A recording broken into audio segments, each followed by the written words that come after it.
This episode was pre-recorded as part of a live continuing education webinar. On-demand CEUs are still available for this presentation through all CEUs. Register at allceus.com/counselor toolbox.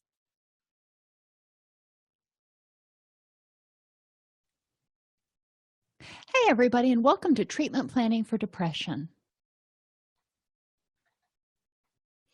Today we're going to identify instruments that we need to guide treatment planning when we're talking about working with clients who have depressive symptoms. We'll identify the causes of depression, well, some of them, we don't know all the causes. Identify behavioral, cognitive, and emotional interventions that we can use to help clients who are struggling with depressive symptoms. And I keep saying depressive symptoms because it's so important for us to address these symptoms even if they don't meet the criteria or the threshold for a DSM diagnosis of depression. We really need to intervene early because we know that early intervention is a lot more successful. So, effects of depression on treatment. So for somebody who's in treatment, maybe they're in treatment for anxiety, or even if they're in treatment for depression, when clients are significantly depressed, they have difficulty following instructions and keeping appointments. So if we want them to be able to do these things, we need to help them with their depression. If we're seeing them for depression, we need to make sure that we keep instructions simple, keep appointments if you can on the same day and time each day, reminder calls, reminder cards, anything that you can do to prompt the patient. They may have difficulty finding the energy to participate or maintain interest in program activities. If you're doing an outpatient program, for example, they may have difficulty, especially in group, staying focused. In individual, it's a little bit easier because, obviously they're on stage and they're having to think and talk and preferably, hopefully, do most of the talking. But in group, they may start to kind of fade out, or they may not have energy or desire to participate in group activities. During the initial phases of depression treatment, that may be okay. We may want them to get oriented to group and start feeling a little bit more comfortable. But we also do want to start making movement toward having them participate in program activities. For some clients, and the research indicates that psychotropics only work for about 30% of the population. So this isn't the best choice for every single person, but for some clients, psychotropics, antidepressants may help them start getting enough energy to participate in treatment so they can start addressing the things that are keeping them depressed.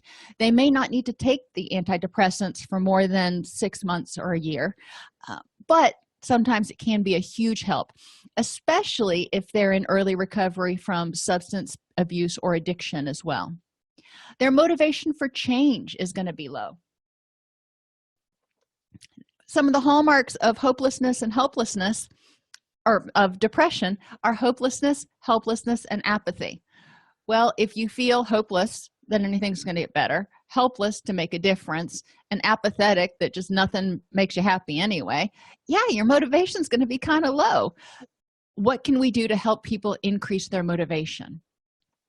Increase their sense of hope, their sense of personal empowerment, that they're not helpless. There are things they can do to make a difference, to change the way they feel. And apathy, help them focus on finding some things that make them at least mildly amused. There may be nothing that just really does it for them right now, and that's okay.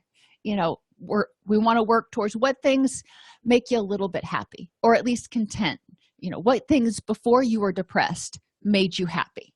Well, let's start bringing those things back in and see if they can't help a little bit alleviate some of the depression.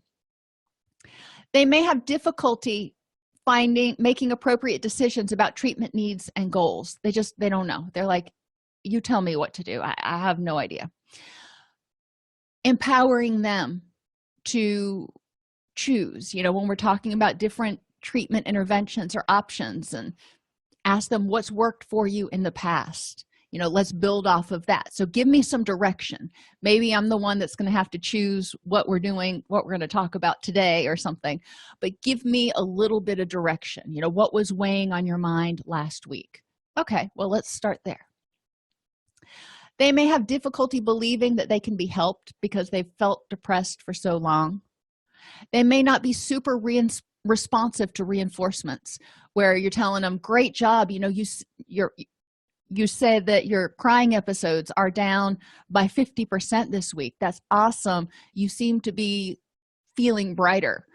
They may not respond to that as well. They may say, you know what, you have no idea how I feel, or it'll end, or however they respond. They may not have an ability to handle feelings right now. When people are depressed, they're already feeling like they're drowning or they're suffocating sometimes. So any other feelings that come their way are just overwhelming. Anger, resentment, anxiety, any of that stuff. So it can be completely just overwhelming. They may not have the ability to handle relations with other clients. They may be irritable, have low patience. That's okay. We want to work with them on, help normalize how they feel, but then develop the skills in order to prevent turmoil. So if client John over here just pushes your ever-loving buttons and you just can't deal with it right now, how can you function in the program where you're not going to get into it with John, but you're also, being true to yourself because you're on your very last nerve?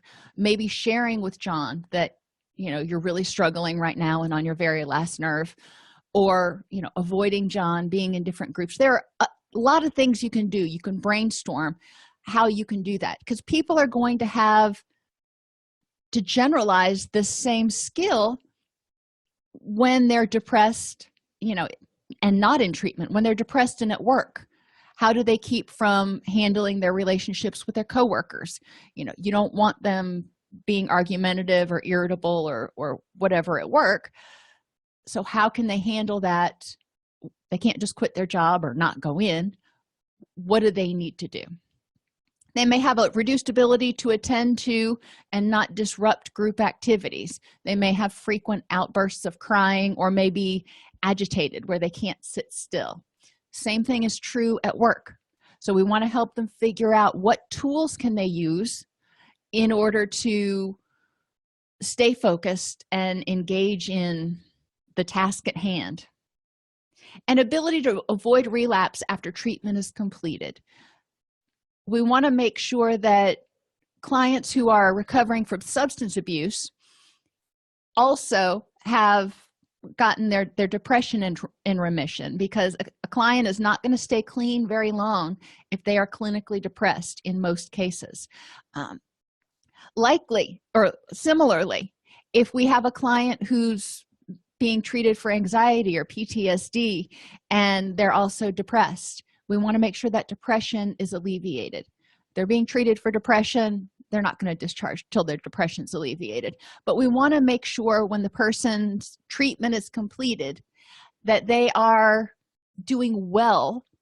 They may not be self-actualized, but they're doing well on emotionally, across the board, cognitively, interpersonally, etc. We want to look at all those biopsychosocial markers to make sure that they are not setting themselves up for a relapse.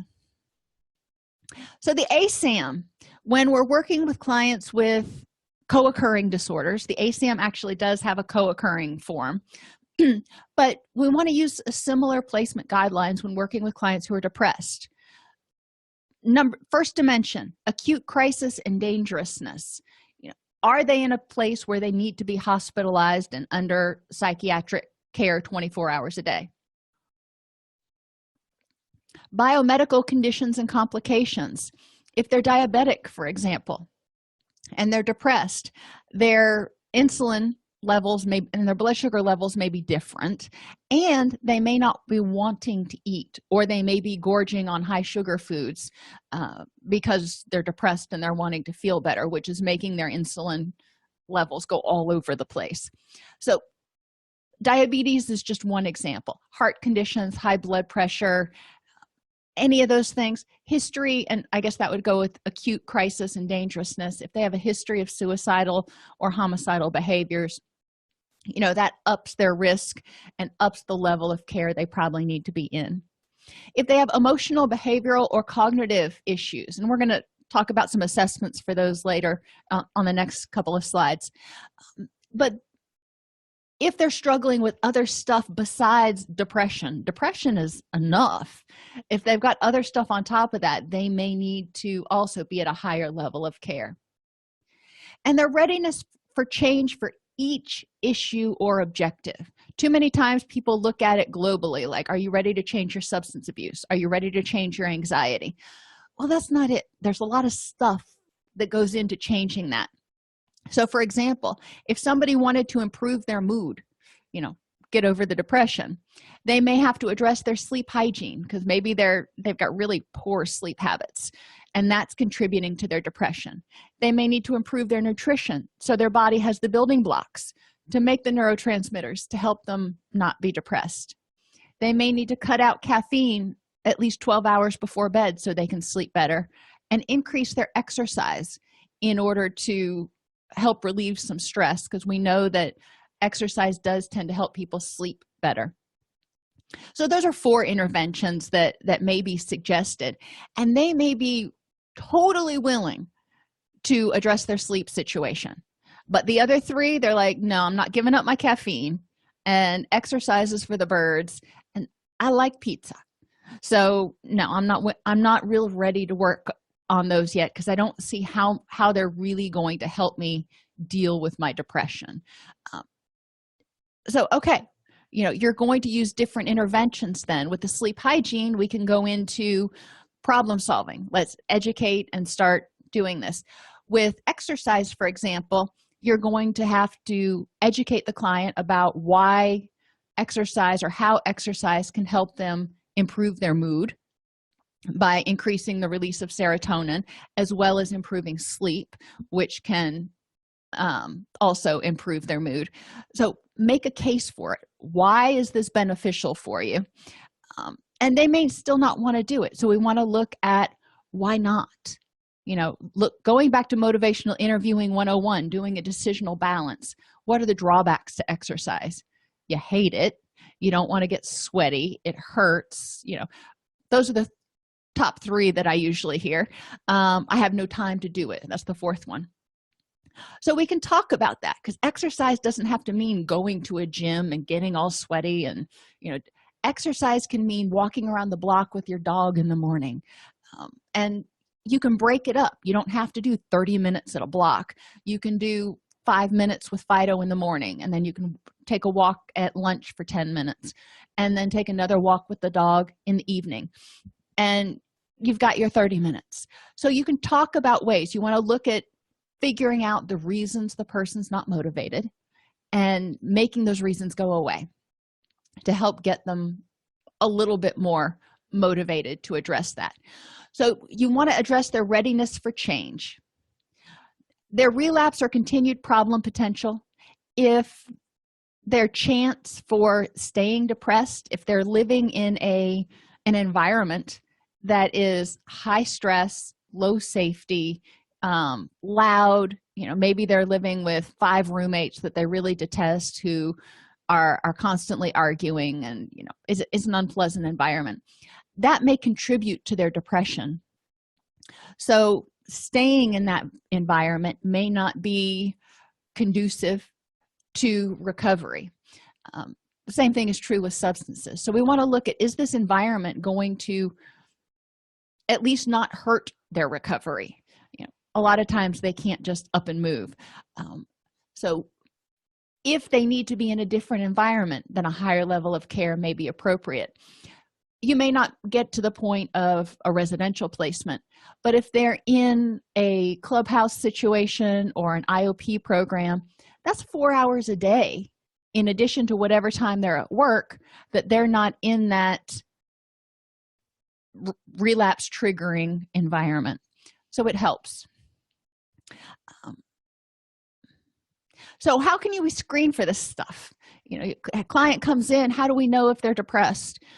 And I want to remind you, and I talked about depressive symptoms earlier that didn't meet the threshold for clinical depression. We're also talking about depressive symptoms that are the result of substance intoxication or withdrawal, especially substance withdrawal, because people who've been using stimulants for a long time may probably feel depressed when they withdraw from those substances. It doesn't matter. If the person has depressive symptoms, they are at a greater risk of substance relapse than a person who is not. So we want to consider that too. Alcohol is the same way. When people withdraw from alcohol, they can have high levels of anxiety and or high levels of depression. It's also a life-threatening withdrawal for a lot of people, so it should be medically monitored, but I digress. Those people also need to have their depression treated, or they're going to be more likely to relapse on the alcohol. So we can use the DSM-5 promise, which is, all of these that I've linked to here are free scales, freely available scales that you can access, which is helpful. The severity measure for depression, the Adult Patient Health Questionnaire number 9.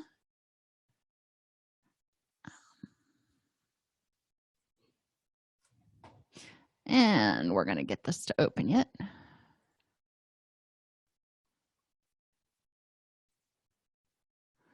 Maybe, maybe not.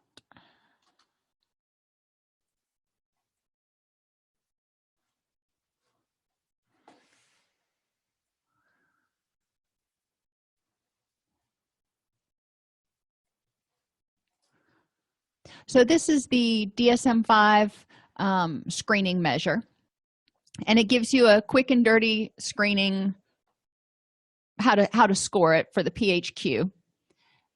And it's 9 questions ranked on a 3-point Likert scale. Pretty easy to administer to clients, quick and dirty.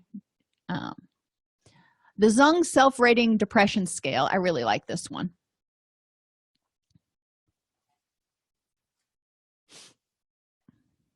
Has a lot more questions, has 20 questions, but it gives you a broader sampling of things that may be being disrupted, so you can identify depressive symptoms. Mornings when I feel the best, crying spells, sleeping, sex, weight loss, constipation, foggy headedness. I mean, it asks about a lot of different things that clients with depression often report, and each one of these things can end up serving as a treatment plan problem that you can address. And it also gives you the easy scoring guide right there. The Center for Epidemiological Study Depression Scale was put out by the National Institute of Mental Health. The severity of and that's also available for free. These last 2 I included because symptoms of PTSD and generalized anxiety can overlap with symptoms of depression, but you can also have them concurrently. And if you don't treat those, if somebody has post-traumatic stress disorder and depression, for example, you have to treat both of them. If you don't treat the depression, then the PTSD treatment is going to be good, but you're still going to have that lingering depression that needs to be addressed. So I included those. It's always good to screen. Since more than half of people have been exposed to trauma, not necessarily developing PTSD, but it's always good to screen to make sure that there isn't PTSD. And generalized anxiety, when people are worried a lot, and sometimes people call it under stress or high strung, at a certain point your body gets exhausted and says, I give up.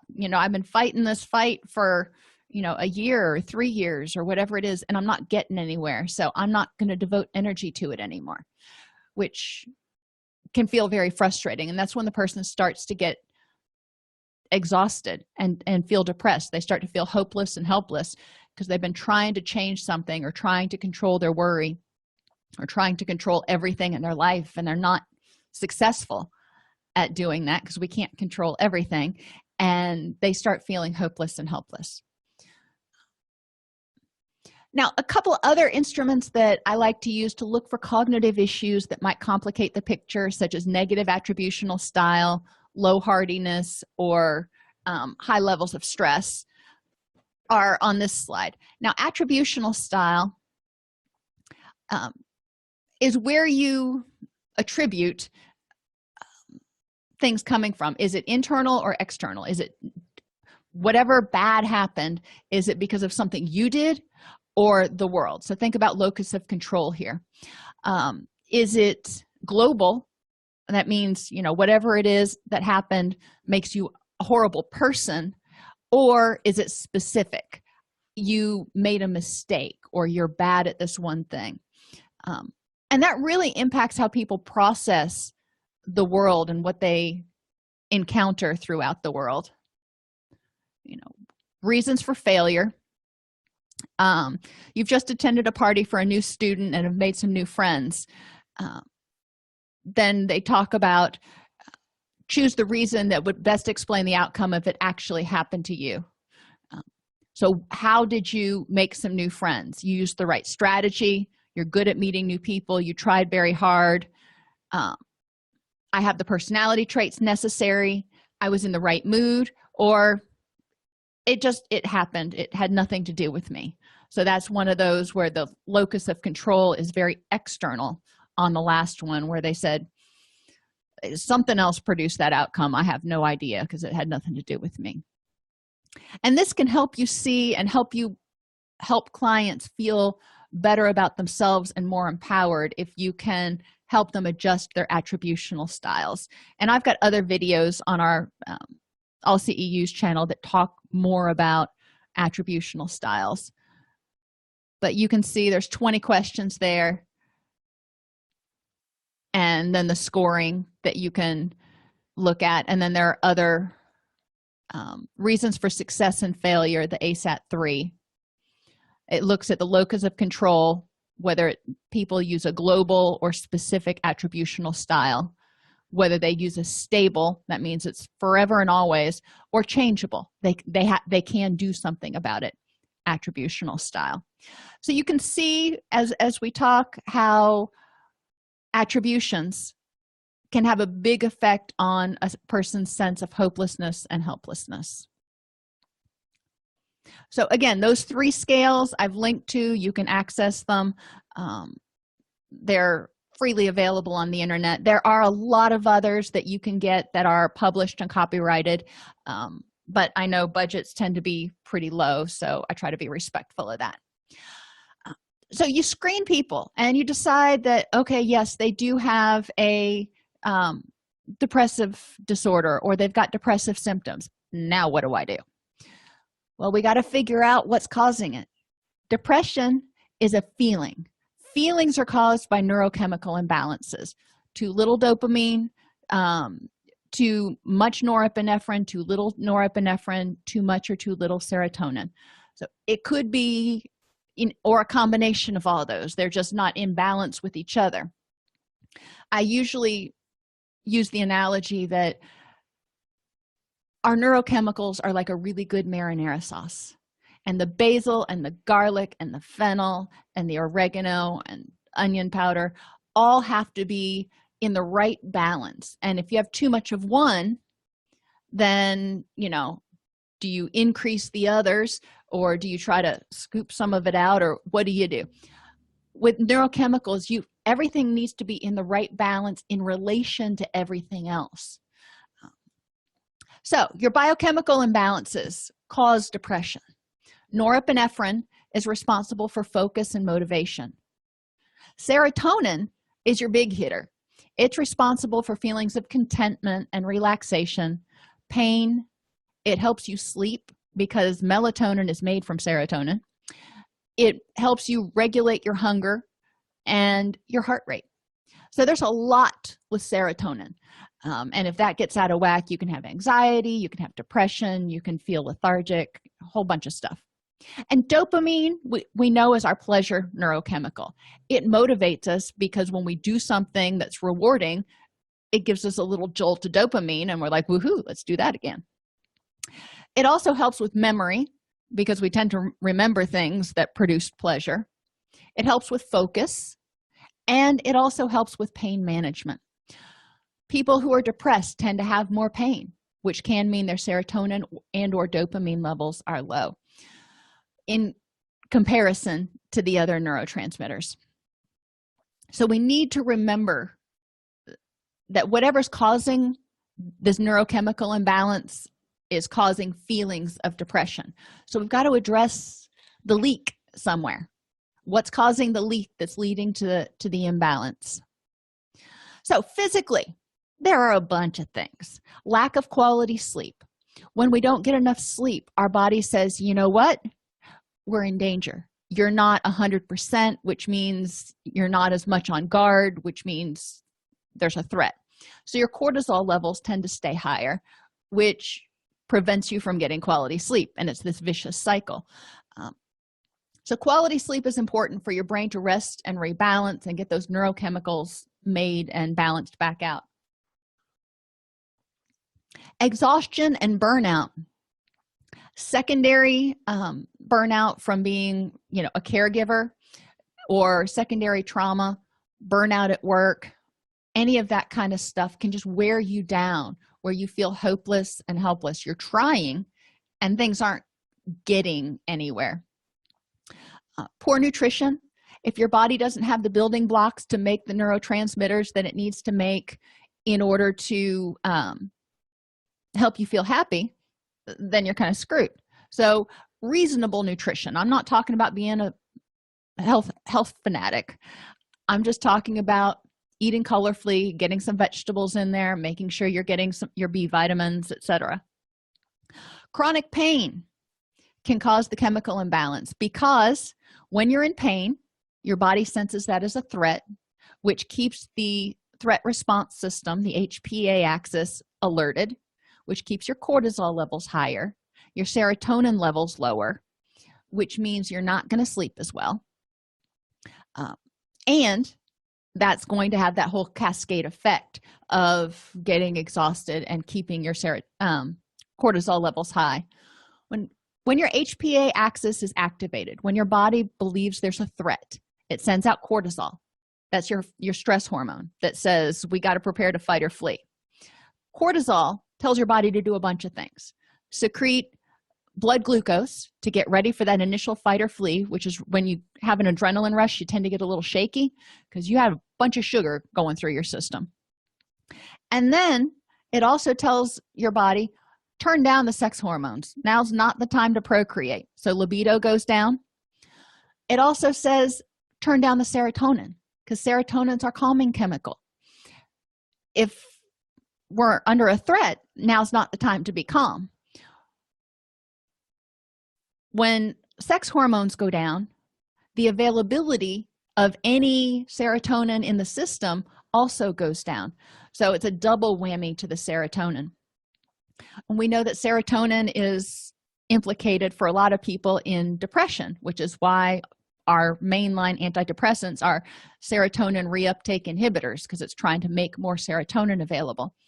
So stress directly causes the reduction in serotonin. Lower serotonin means you can't make as much melatonin, which is needed for sleep. You see where this can all happen? So we want to alleviate whatever those threats are that are keeping our threat response system alert. Diabetes can cause depression.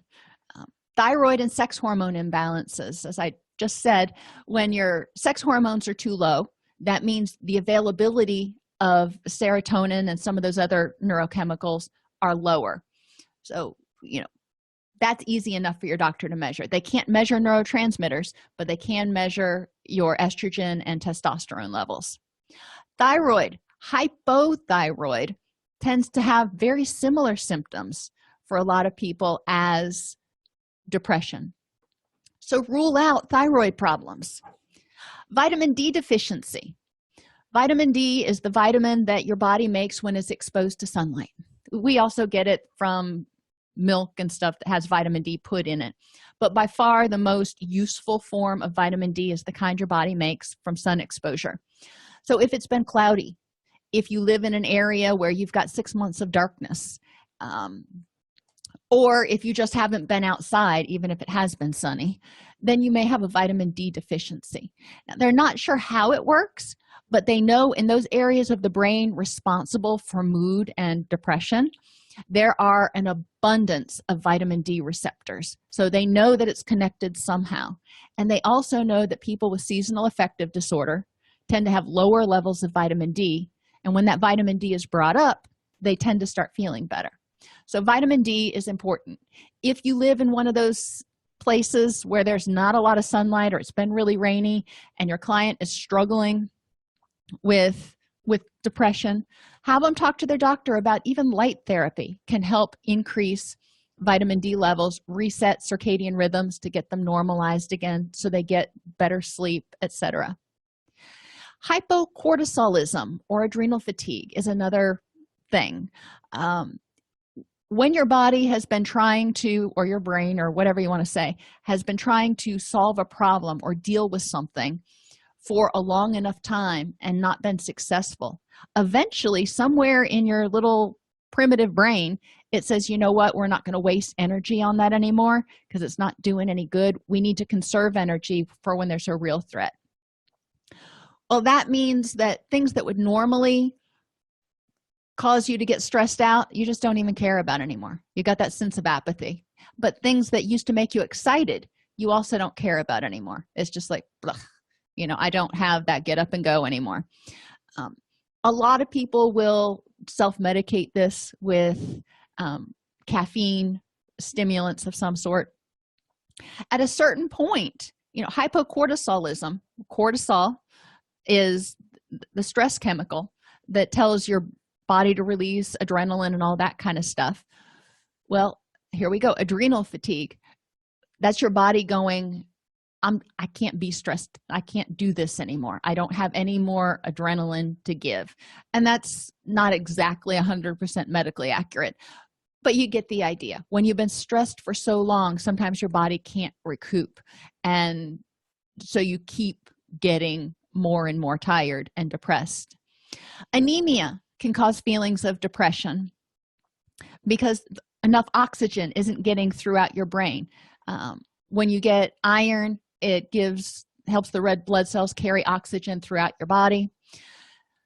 Iron can be toxic. Don't just assume that you're anemic and start taking huge levels of iron supplements. Not a good idea. Always have your doctor check your blood levels. Medication side effects can cause depression. The side effects of opiates, for example, opiates are depressants, and they can cause you to feel depressed. For some people, it causes them to feel euphoric, but for some people, it can cause depression. And there are other medications that can be taken for heart disease or a variety of other conditions that may cause symptoms of depression. So ask clients, when did the depression start? And did you start taking a new medication or change your dose on a medication within 3 weeks of it starting? And other illnesses such as multiple sclerosis, lupus, fibromyalgia, chronic fatigue, Lyme disease, stroke, and the list goes on, can also cause symptoms of depression. And I don't read off this litany to clients because it would freak them out, although they can find it if they go on Google. I do encourage them to make sure that they've gotten a complete physical within the last 3 months that included a blood panel and everything to rule out any physiological causes. Because if there's something broken in the body, no matter how much talking they do to me, I am not going to help them feel as good as they could. So it's going to be really important to have them get a physical. Changing behaviors. Identify behaviors that can be addressed. Keep it simple and achievable, and break big problems or changes down into smaller achievable components. When we're talking about physical interventions, a lot of times we're talking about behavior changes. So for example, if you are talking about somebody starting to exercise, I'm not going to have them start going to the gym 3 days a week or 5 days a week or whatever from jump. I'm going to say, okay, first you need to figure out what you like doing to exercise. So this week, why don't you try 2 different things to exercise or learn about different exercises? Or maybe try starting out by just walking your dog or stretching. obviously with medical approval, yada yada. And then we'll build on that. Just, you don't start training for a marathon by running 14 miles the first day. You start by training for a marathon by walking a mile, and then jogging a mile, and then running a mile, and then working up from there. So we want to do the same thing for our clients. If they're trying to change their nutrition, they don't need to turn everything out in their kitchen overnight. Say, all right, this week I just want you to work on drinking more water. Next week we'll talk about making one more change. So have them make one small change each week that gets them closer to that goal. So it's simple, it's achievable, it's something that they can say, I did that. All right, this wasn't so hard. Identify the goal or the outcome the client would like to achieve. So we want them to be happy, for example. Well, that's great, but what does that mean to them? What is it that the client is wanting to do, and how will he or she know that they've achieved it? So what does happiness look like to you, and how will you know when you're happy? Explore ways the client has achieved similar goals in the past. So when you've been depressed in the past, what's helped you feel a little bit happier? Now, this next step is really important. Identify internal and environmental barriers to success and what parts the client can control. So if we're talking about dealing with depression, we'll continue to talk about that because that's what this class is on. We're going to talk about, on days where it's rainy. We've recently gone through a spell here in Tennessee where it's been raining for days. I mean, every morning I get up and there's an aerial flood watch. It's raining and it's dreary and it's cold and it's miserable. And so people with seasonal affective disorder are starting to get a little bit antsy. They can't control that. They can't control the weather and make it spontaneously sunny. What can we do? We can encourage them to use light therapy. We can encourage them to stay in rooms that are brightly lit. Any other interventions that has worked for them in the past when it's been kind of gray outside, with their doctor's approval, they may take some vitamin D supplements on those days to help boost their vitamin D. There are a variety of interventions, but you need to ask them what works for them, what helps them stay in a better mood. Identify how barriers can be overcome in specific behavioral terms. Make addressing the barrier something to do rather than something not to do. So instead of saying, well, you don't want to dwell on it, you don't want to blah, blah, blah, you're going to say, all right, what are you going to do? This is happening. So what are you going to do to overcome it?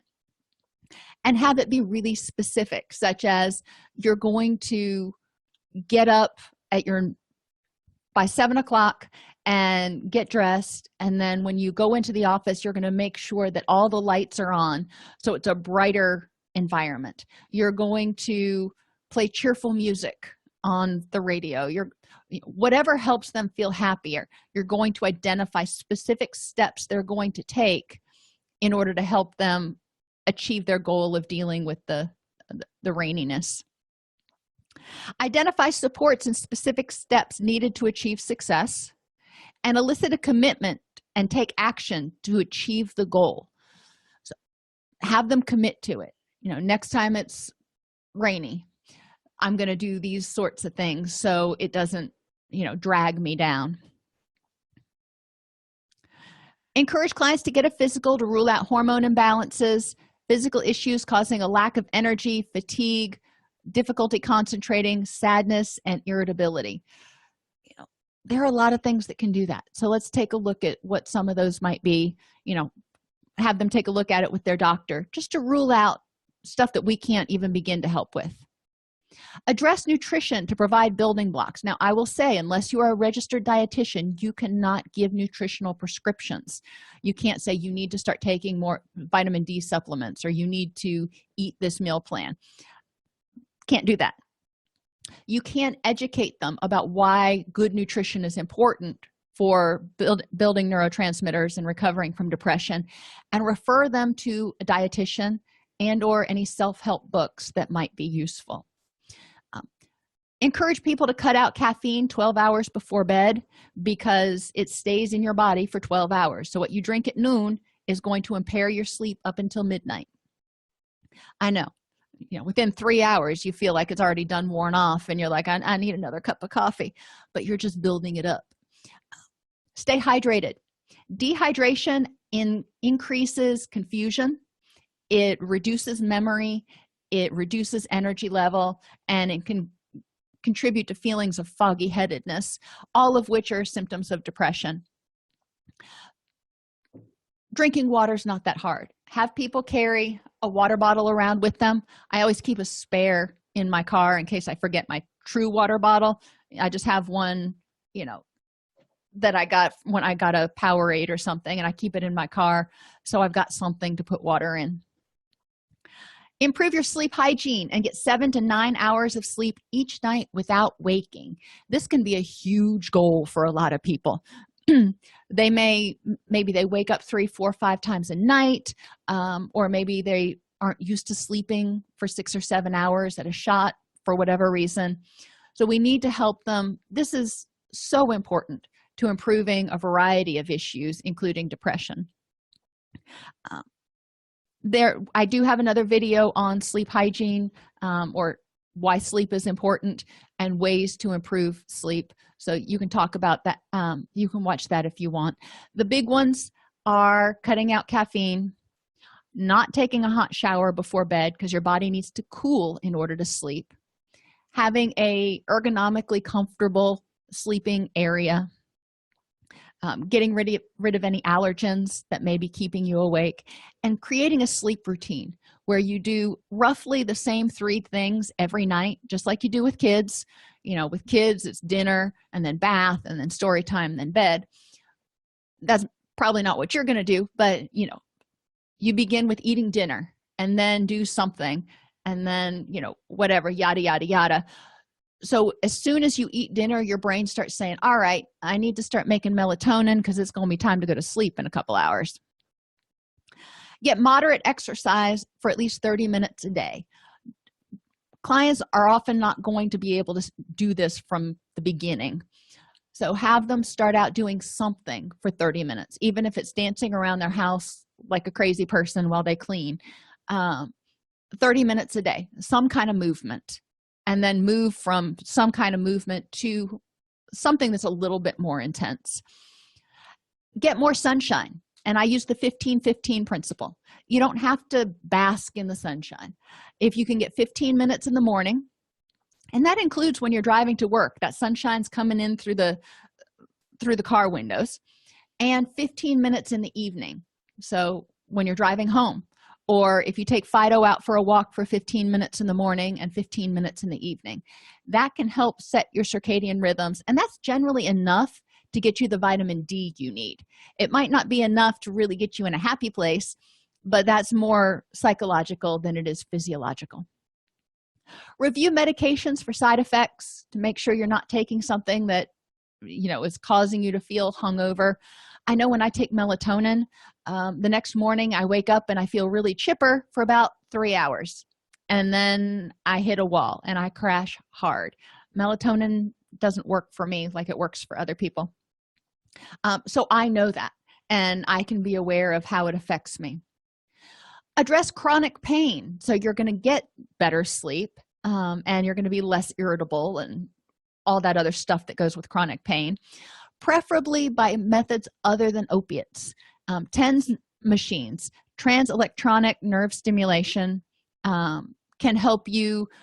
It basically bombards the nerves with little tiny electrical currents that feels like somebody's just tapping on you, but it confuses the nerve endings, so it stops sending the pain signals. I've used TENS units on my back before. Great things. Massage, if you can afford it, or you've got a spouse who will do it. Stretching with doctor's approval. Meditation can help, and there are a lot of guided meditations and guided imagery scripts that you can use for pain. Acupuncture or acupressure has been shown to be really helpful with pain conditions. Mild to moderate exercise with doctor approval. may help a lot of pain conditions by balancing out those muscles, relieving stress-related muscle tension, and helping to stop some muscle spasming. Hot or cold pads, depending on your injury and your preferences. When my jaw acts up, my TMJ, I'll put ice packs on my jaw and it makes them feel a whole lot better. Ergonomics. If somebody has pain, they may tend to sit and favor one side or something. Paying attention to your ergonomics where you work, your desk chair that you spend 8 hours in, your sofa that you sit on to watch TV, you spend a couple hours sitting there, and your bed, making sure that you've got a ergonomically sound sleeping setup, and you don't want your neck cranked out of whack, etc. You can find different articles on sleep ergonomics online to help clients figure out how big of a pillow they need and other things. And finally, consider pharmacological interventions. It works for about 30% of the people to help them get a little bit more energy and start feeling better. Some people stay on it indefinitely. Some people stop after 6 months or a year once they've developed some other tools and they don't need the boost in their energy. When we look at emotional causes of depression, it can be depression causing depression, lack of pleasure, just not, it's not so much that things are going bad, it's just nothing's good, it's just blah, blah, which can cause people to feel depressed if they feel like they're in a rut. Stress, too much stress, that HPA axis eventually is going to say, I'm tired, I can't do it anymore. And person may start feeling fatigued, hopeless, and helpless, not sleeping as well. Anger is exhausting, and people who are angry a lot will start to feel exhausted, then hopeless and helpless. PTSD can cause feelings of depression.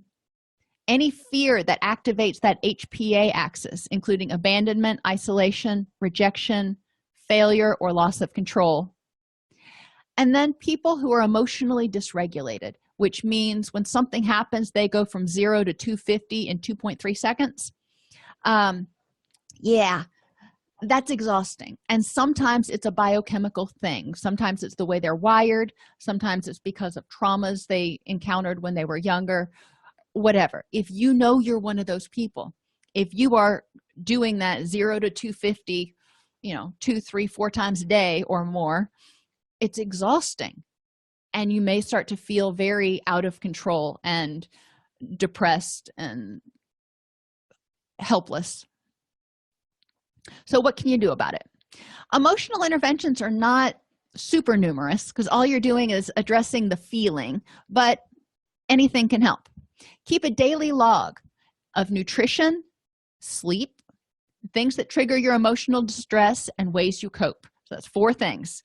But they're important because you might find connections between your poor nutrition or drinking too much caffeine and your emotionality, or poor sleep and your emotionality. Things that trigger your emotional distress, as you identify those, then you can start figuring out how to deal with them or prevent them. And ways you cope is important to keep track of because we want to build on those. Those are obviously working for you at least a little bit right now. They may need to be strengthened or tuned up, but at least that gives us an idea about where we can start building instead of having to start from scratch. So as a clinician, I take these logs and I help people look at them, try to identify patterns. And for women, also keep track of your hormone cycles to see if there is a correlation, because you also may have premenstrual dysphoric disorder. Develop a stress management plan. High levels of stress, anxiety, and anger exhaust the system, then you start feeling depressed. So if you manage stress, then you may prevent some of the depression. Identify methods that help you deal with anger, anxiety, and depression. Make a list. What helps you? If it helps you for 10 minutes or if it helps you for 10 days, I don't care. I want to find out what helps you feel better, and we can build off those. Some of them we may try to eliminate if they're unhealthy, but and it also gives me a better idea about what might be causing your depression or what neurotransmitters might be out of whack if I see that you consistently reach for alcohol, for example, when you're feeling depressed. That might tell me that you've got high levels of anxiety and you're trying to use the alcohol to depress that. It may not be exactly right, but it gives me some ideas to spitball and talk about it with my clients. Do things that make you happy. You can't be happy and sad at the same time. So I have clients do 15 minutes of something that makes them happy every day. And it may, like I said, it may not make them deliriously happy, but if at least we get up to content, funny animal videos, listening to a comedian, taking a bubble bath, going fishing, whatever it is, do it for 15 minutes at least every day. Address guilt, because guilt can keep people feeling really stuck. And learn distress tolerance skills to assist in tolerating emotional upset. Those people that go from 0 to 250, that feels really overwhelming and out of control. So learning distress tolerance skills can help feel empowered, which takes away some of that helplessness. Distress tolerance skills also help us not get stuck in an emotion where we're fighting with it and saying, I shouldn't feel this way, or dwelling on it. Distress tolerance skills help us see that emotions come in and go out, just like the ebb and flow of the tides. Cognitive causes of depression. Cognitive distortions, such as all or nothing thinking. When you think every time I try to be nice, I get bit in the butt, or I never succeed at anything I do, those extreme words. Very rarely does anything always or never happen. So encourage clients to think about exceptions. When are some exceptions to this never thing that happens? The availability heuristic. This is when clients see something on the news, for example, and they think it's more frequent than it really is because they saw it and that's kind of prominent in their mind, or something that recently happened. So if you're in a relationship with somebody and you've been in a relationship for 10 years, and maybe the last month or so they've just been a real bugger and a half, the availability heuristic might lead you to focus on that last month and a half and go, you are such a jerk. I don't know why I ever got into a relationship with you, because that's what's available. That's in your kind of shorter term memory. You're forgetting the other 10 years leading up to that. So encouraging clients to broaden and get all the facts and look at the big picture. Emotional reasoning is reasoning based on purely feelings. If I'm afraid to do something, it must be scary. If I feel like I can't do something, then I must be powerless to do it. Emotional reasoning can be countered by looking at the facts. What are the facts that support you being unable to do it? And what are the facts that support you being able to do it? Personalization means taking everything personally. So if somebody's in a bad mood, it's my fault. If something bad happens, it's my fault. If something bad happens, everybody's going to blame me, which can lead people to feel overwhelmed. Overgeneralization is taking one bad thing or one good thing, but taking one thing and generalizing it. So, if Sam, if I can't even think of an example right now, but overgeneralization means taking something that happens once and assuming that it's going to happen all the time. Or one person that you met that was a certain way, like you were in a relationship with a person and they were just an idiot and they were abusive and it was awful, and you broke up the relationship. And then because of that one relationship, you say all men are bad. Well, that's not true. All men aren't bad. You had one bad apple, but all men aren't bad. And jumping to conclusions. Sam comes home and he's got lipstick on his collar. Ooh. So you can jump to conclusions and assume that he's having an affair, or you can find out the facts that there was a holiday party or a going away party for somebody who was leaving the firm, and he got a hug from the woman who was leaving, and she got lipstick on his collar. Purely innocent.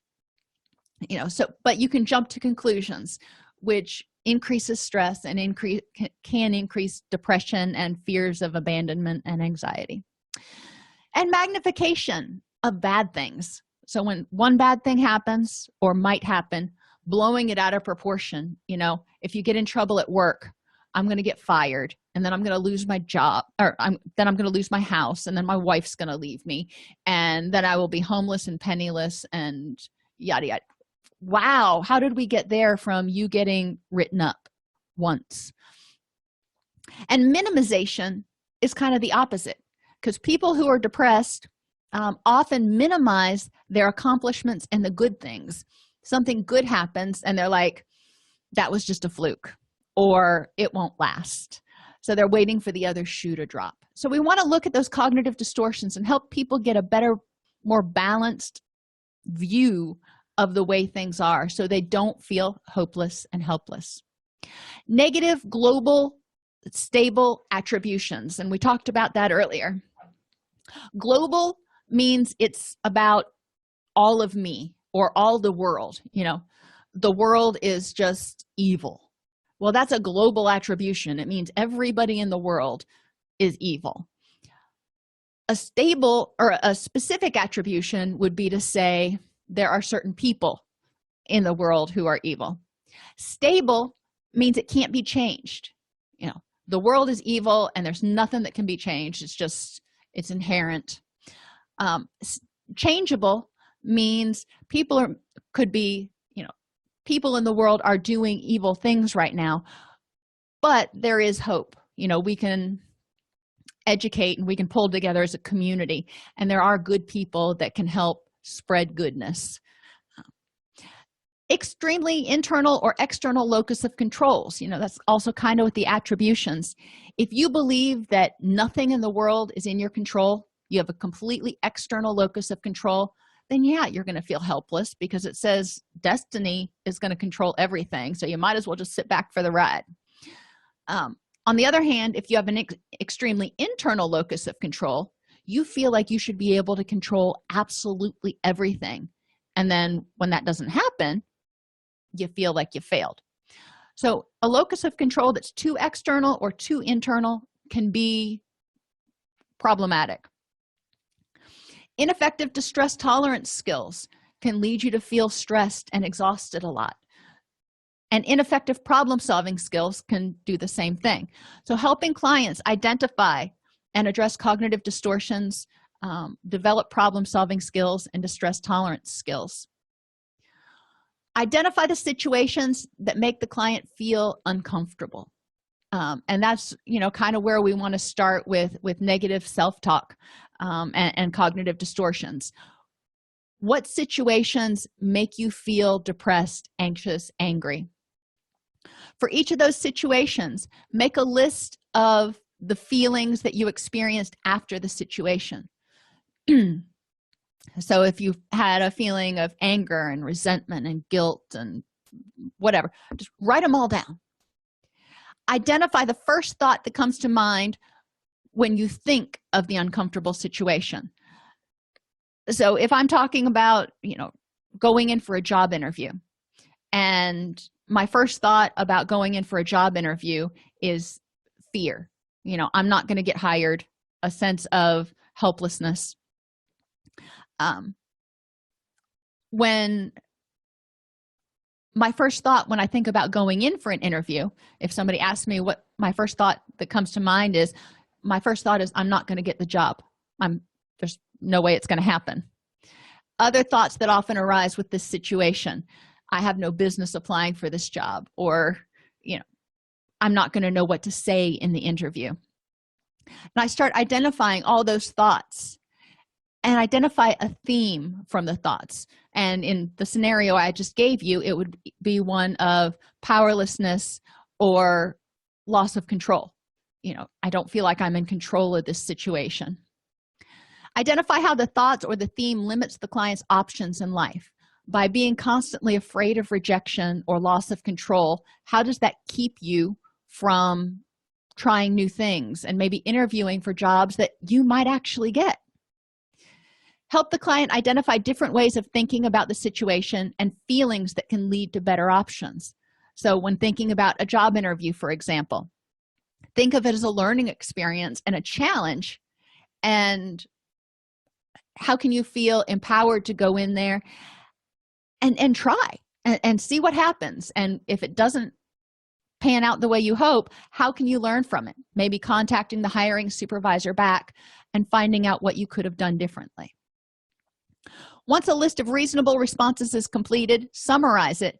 Go back through the list of feelings and discuss the decrease in intensity of each feeling for the new list of reasonable responses. So one of my thoughts about going in for an interview is there's no point because I'm not going to get the job anyway.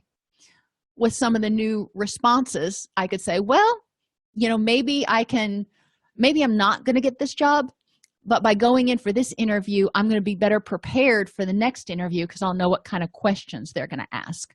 So I'm looking at it as a stepping stone or a learning opportunity. And then continue to practice the new skill. So each situation that makes the person use negative self-talk or feel bad or angry or depressed, they can look at it and identify the types of thoughts they're telling themselves about the situation, and then identify alternate ways of thinking about the situation. 5 steps to challenge beliefs that limit options for change. Listen to the client's organization of and beliefs about the problems. Present your understanding of the belief. That's what we were talking about with helping the client identify themes that might be coming through. Ask the client if you're on point. If the client disagrees with your assessment, then ask for a more accurate statement of what he or she believes. If they agree with your assessment, then explore how holding that belief affects their ability to address the problem. So if you hold on to this belief that you're powerless and it's pointless for you to go interview for this job, how does that keep you from addressing your fears about the interview? If the client agrees with your assessment, inquire if he or she would add or change anything about the way you phrased the belief. So did I hit it right on the nail, or would you change it? Help the client reframe the belief from a truth, I'm not going to get the job, to a thought. I'm having the thought or the fear that I might not get the job, because a truth is unchangeable, but a thought is just something that comes and goes. It's like when somebody's trying to quit smoking, and if they say I have to have a cigarette, that's a truth. That's what has to happen. If they say I'm having the thought that I need to have a cigarette, it's a thought, and thoughts go. I can tell you, any of us who've had children can remember, can tell you that thoughts come and go really fast, and sometimes you can't remember why you walked in a room. Help the client alter beliefs to include options for changing the problem. So you're going to brainstorm options for changing the problem, options for changing their perception or looking at it in a different way. Help clients learn about the connection between thoughts, feelings, and actions.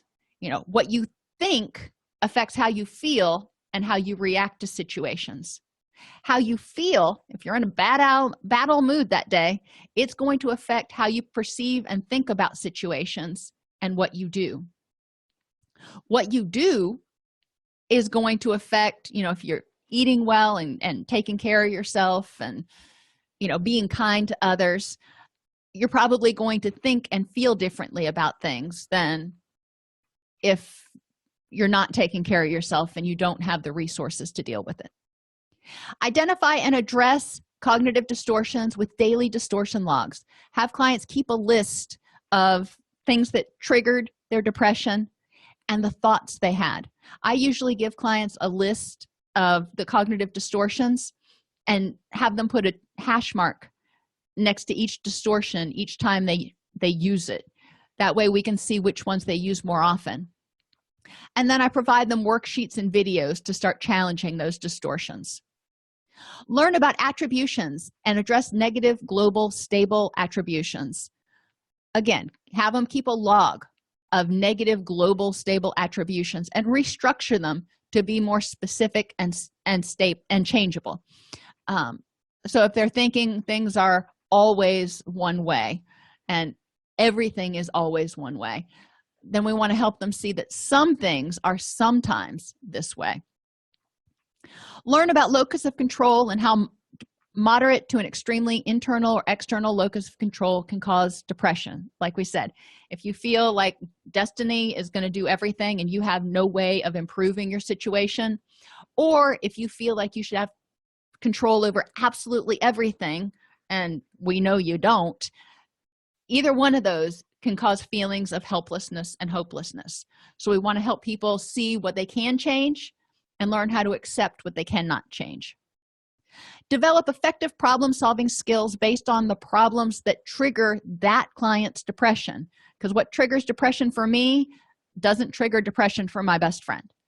We're very different people, so we each would need different problem-solving skills and different plans. I encourage clients to start by reading the 7 Habits of Highly Effective People, because this is a great way to start figuring out how to be happier and more empowered. And step number 1, or habit number 1, is begin with the end in mind.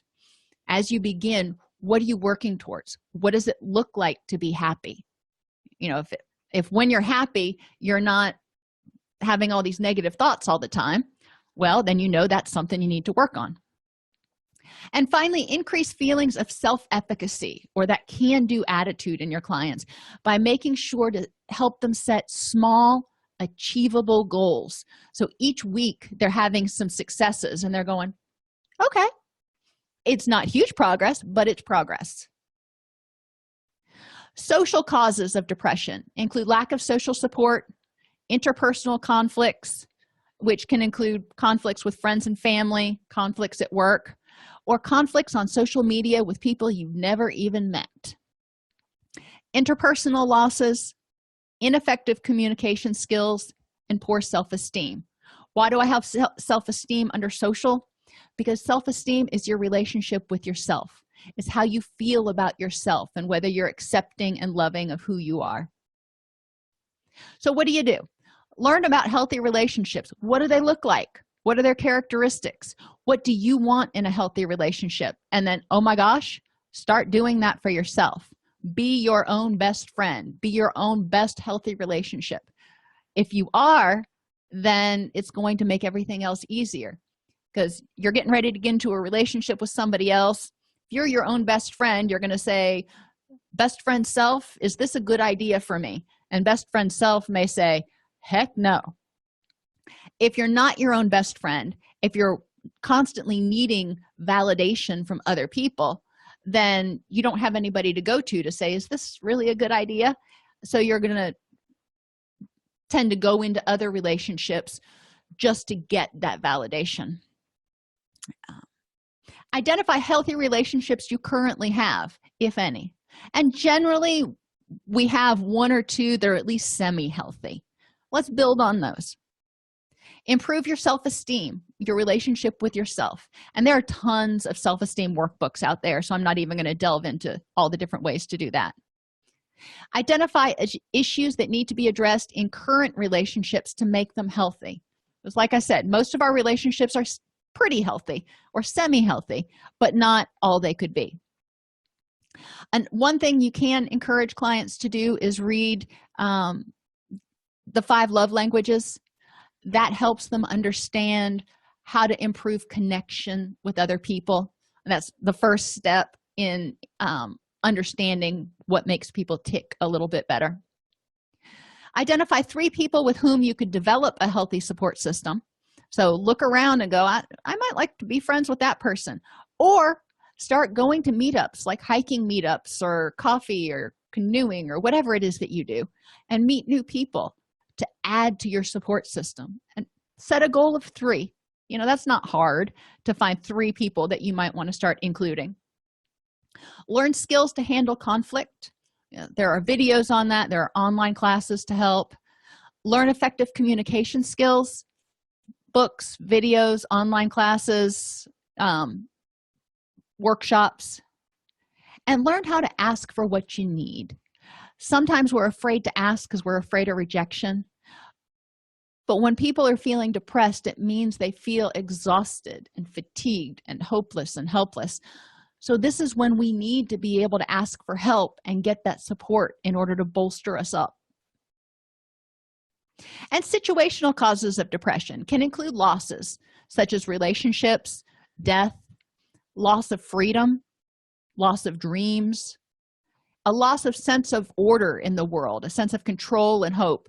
I know when I look around and I watch the media and the news, which I try not to do for more than 30 minutes a day, it can feel really overwhelming because there's so much that's out of my control.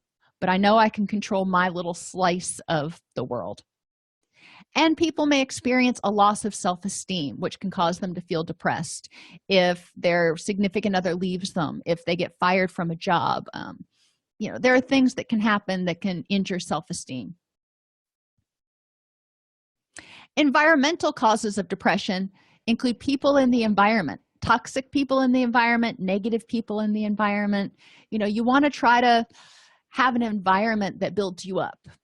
And you have control in many cases over your environment. Maybe not the whole house. I can't control my kids' rooms. I've kind of thrown my hands up. But I can control the common areas. If you live with roommates, you may only be able to control your room, but you can control that little slice of your world. Noise. Think about how to deal with noise. Toxins and allergens that keep you from sleeping well. And some toxins can also cause you to feel depressed. Paint, for example, paint fumes. Paint is actually a depressant. People huff paint and it liquefies brain cells, but it also causes depression and depressant effects, slowed respiration, etc. Some people are extremely sensitive to paint. I know I am. I'm sensitive to a lot of really strong odors, and they'll give me a headache, which can make it harder for me to sleep and just kind of put me in a grumpier mood. So eliminate toxins and allergens. Eliminate or minimize sensory overload. So if there's, I have difficulty in environments where there's stuff going on behind me and next to my side, and there's noise and there's clutter and there's people walking by, and it's just too much when I'm trying to focus on something. So avoid sensory overload when possible. And the same thing is true for sensory deprivation. Don't sit in a dark room with no sunlight, no windows, no stimulation at all for too terribly long, because you'll probably start getting depressed. We need to have input. And depression triggers can be in your environment. So if you have a picture on your bedside table of you and your significant other who just left you, that's probably going to be a depression trigger. If you have a picture of somebody who's passed away and it's still a raw nerve, it may be a depression trigger. So look around and see if there's anything that you look at in your environment or shows that you watch on TV that trigger your depression, and avoid those, or do something so you're not encountering them right now. Environmental interventions include developing strategies to increase positive people and buffer against negative people in the environment. You may not be able to get rid of them, but you can buffer against them. If you go to a family reunion and Aunt Sally's there and she drives you up a wall, you can figure out what positive people can you hang around. Or maybe at the family reunion, I know I do this, I stay in the kitchen and I try to help out whoever's cooking or preparing, and I do what I can to help, so I stay busy, and then I'm less likely to interact with dear Aunt Sally. Address noise with white noise machines, earplugs, or just talk to your roommates and say, you know what, I really need to go to sleep by XYZ time, or whatever part of the noise bothers you, and see if you can come to a compromise so it's not so noisy. Eliminate the toxins and allergens, and create a calming corner in your house and at work, because you spend a lot of time there too, where there isn't too much or too little stimulation, and there are triggers for happiness. Pictures that you look at and make you smile, pictures that you look at, or songs that you play, you can put on your headphones, and songs that you play that make you happy. Treatment planning needs to be individualized to address acute crisis and dangerousness, biomedical conditions and complications, emotional, behavioral, and cognitive issues, relapse prevention,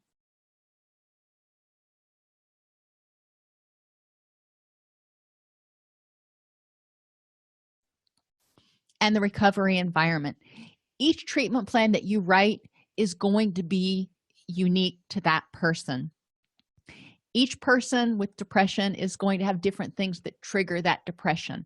So make sure that you look at it from a biopsychosocial perspective, so you're providing them comprehensive treatment to make sure that you're addressing all the things that are causing their neurochemical imbalance.